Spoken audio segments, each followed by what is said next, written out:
শুভ সকাল আমার ইউটিউব পরিবারের সকল সদস্যকে।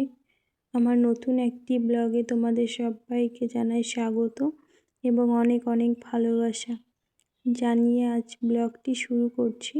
তোমরা সবাই কেমন আছো? আশা করছি তোমরা সবাই অনেক অনেক ভালো আছো। আমরাও খুব ভালো আছি।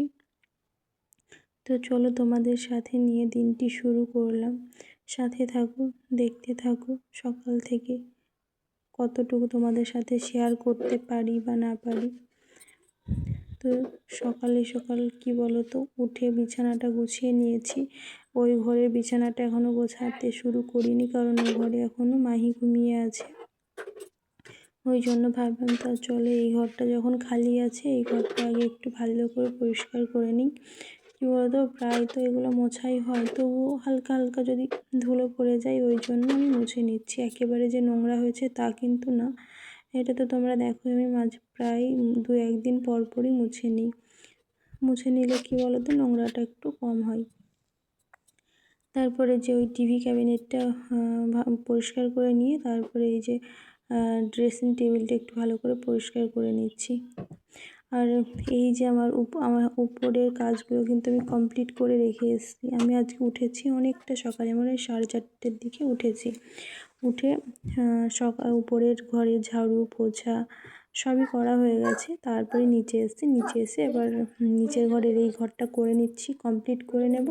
তারপরে যখন মৌ উঠে যাবে তখন আর অতটা আমার চাপ থাকবে না, কারণ সব কাজ যদি আমার কমপ্লিট হয়ে যায় তখন মাহি উঠে পড়লেও আমার কোনো সমস্যা হয় না। কারণ কাজ করতে করতে যদি আমার পিছে পিছে ঘোরে তখন আমার একটু কষ্ট হয় আর কি, ওকে নিয়ে কাজ করতে। তারপরে দেখো তোমাদের সাথে কথা বলতে বলতে আমি ওই ঘরে গিয়ে দেখি উনি উঠে পড়েছে। উনি নিয়ে আসলাম, নিয়ে এসে বাকি যেটুকু করতে বাকি ছিল সেইটা করে নিলাম। তারপরে এরপরে থেকে তো আমার কাজগুলো তোমরা দেখো কেমন, খুবই অসুবিধা হচ্ছিলো আর কি মাহিকে নিয়ে করতে। যা করছি ওই যে দেখলে তোমরা, ওই ঘরে কাজ করছিলাম, ওই ঘরে গিয়ে খাটের উপরে শুয়ে শুয়ে পা দোলাচ্ছিল। এই ঘরে এসেছি, এখনও তোমরা দেখোনি কিন্তু ও আছে, এখানেই আছে। তো এই ঘরে এসে ঝাড়ু লাগাবো, ঝাড়ুর সামনে এসে দাঁড়াবে, পোছা লাগাবো, পোছার কাছে এসে এসে দাঁড়াবে। যে কাজটা আমার হয়তো আধা ঘন্টা লাগতো সেই কাজটা এখন মোটামুটি 1 ঘন্টা লেগে যাচ্ছে, এরকম ব্যাপার একটা। আর এই যে মৌ টিউশন গেছে, ওর ড্রেস চেঞ্জ করে গেছে, সেই ড্রেসটা নিয়ে ঘুরে বেড়াচ্ছে। আমি বলছি রেখে দে, বারবার হাত থেকে নিয়ে নিচ্ছি তবু কান্না করছে। আমি বললাম ঠিক আছে যা, আমি ওটা কেচে দেবো তাহলে হয়ে যাবে। তারপরে সব এই ঘরটা সুন্দর করে গুছিয়ে আবার ভালো করে তো পরিষ্কার করে মুছে নিচ্ছি। এটা মুছে নেওয়ার পর তারপরে ঘর ঝাড়ু দেওয়া আছে, পোছা লাগানো সব কিছুই করতে আছে। নিচের ঘরটা, উপরের তো হয়ে গেছে বললাম তোমাদের। একটা দিন রেস্ট নেই মেয়েদের, আমাদের একটা দিনও রেস্ট নেই। ছেলেরা তাও মন করলে যে একটা দিন রেস্ট পাই, কিন্তু মেয়েরা কিন্তু সেটা নয়। আমাদের যাদের বাচ্চা আছে ছোট, তাদের তো একদমই রেস্ট নেই বললেই চলে। কারণ তুমি যা করো বা না করো বাচ্চার জন্য তোমাকে করতেই হবে, তাই না? ছোট বাচ্চা থাকলে বুঝতেই পারো কতটা বাড়িতে কাজ থাকে, খাওয়ানো স্নান করানো থেকে খাবার বানানো, প্রচুর কাজ। বাচ্চার পেছনেই একটা মানুষের দরকার, সেরকম একটা ব্যাপার। আর এদিকে দেখো আমি এদিকে কাজ করছি আর মাহির জিনিসপত্র নিয়ে খেলছে।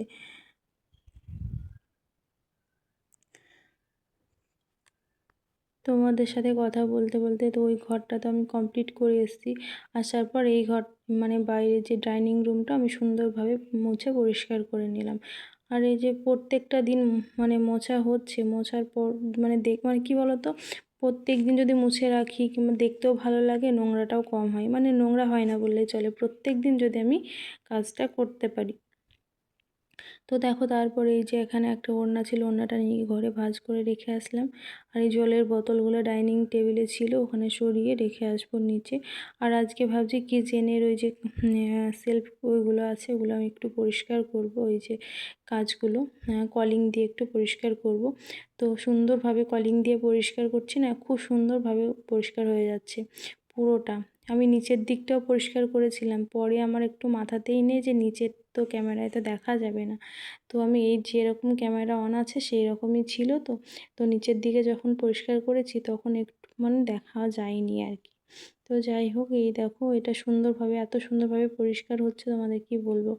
তো আমি তো কোনোদিন কলিং দিয়ে করিনি, আজকে ফার্স্ট টাইম কলিং দিয়ে ওই যে ওই কাজগুলো তো করি, কিন্তু ওই যে ওইগুলো করি না। ওই জন্য আজ সুন্দরভাবে পরিষ্কার করে নিলাম। তারপরে দেখো নিচের দিকটা করেছি।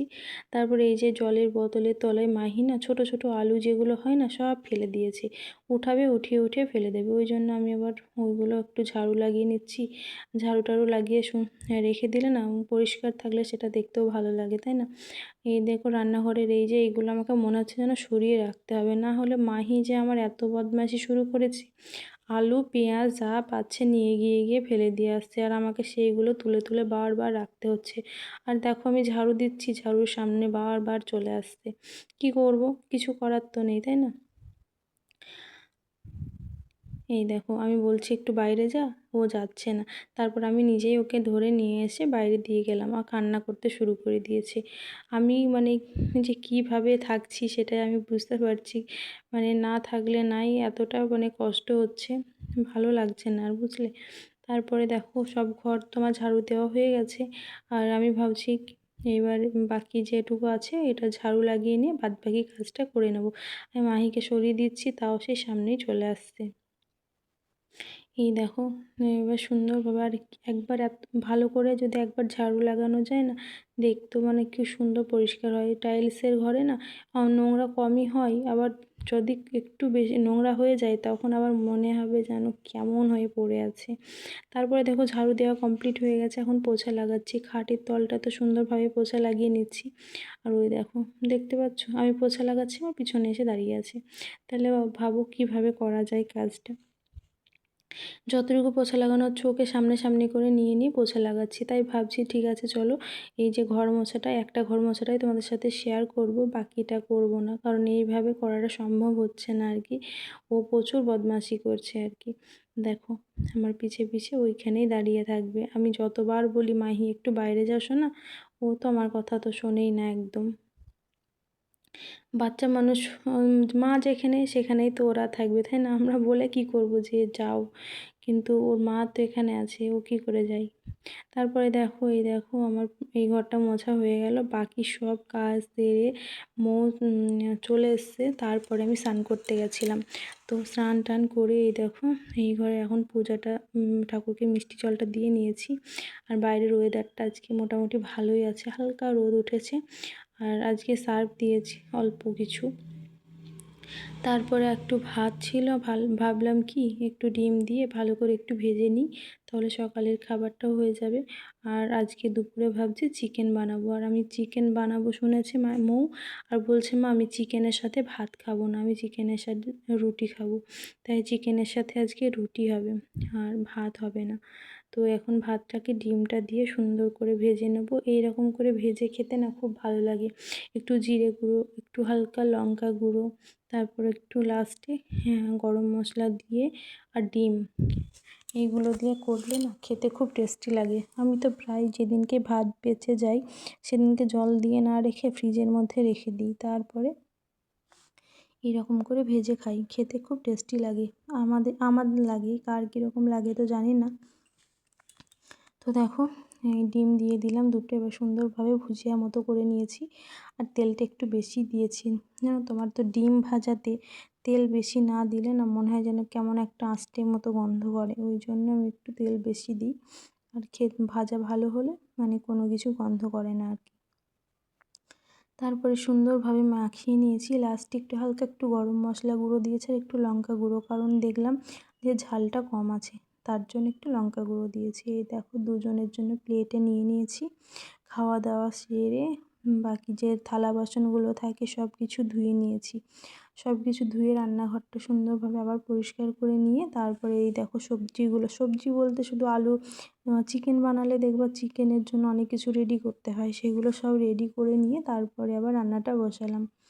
এই দেখো এই আজকে ভাবছি একেবারে শর্টকাটে রান্না করব, ওই জন্য আলুর মধ্যে পেঁয়াজ দিয়ে দিয়েছি, পাঁচফোড়ন সব কিছু দিয়ে দিয়েছি, দিয়ে একেবারে চিকেনটাও দিয়ে দিয়েছি, এবার একসাথে কষাবো।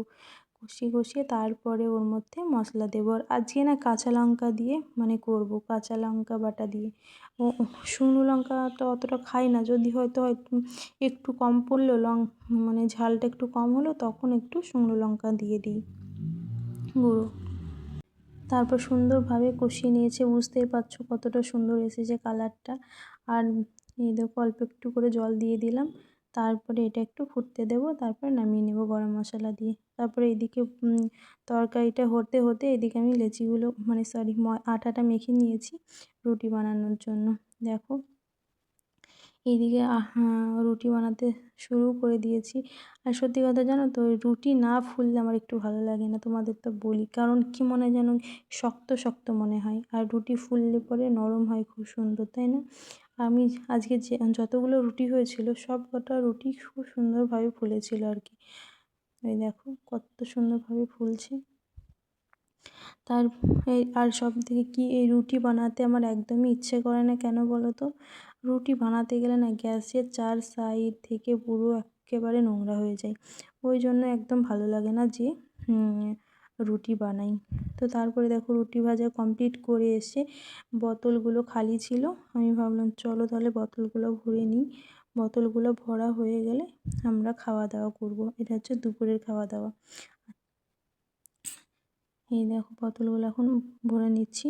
তো চলো, আমার ভিডিওগুলো যদি সত্যি তোমাদের ভালো লেগে থাকে তাহলে লাইক কমেন্ট করে দিও, একটু ভালোবাসা দিও। তোমাদের ভালোবাসা ছাড়া কোনো কিছুই সম্ভব নয়। তোমরা পাশে থেকো সব সময়, তোমাদের ভালোবাসা আছে বলে আমার 2000 সাবস্ক্রাইবার পূর্ণ হয়েছে। তো চলো এইভাবে পাশে থেকো, ভালোবাসা দিও। আজকের মতো এখানেই ব্লগটি শেষ করছি। Tata, by.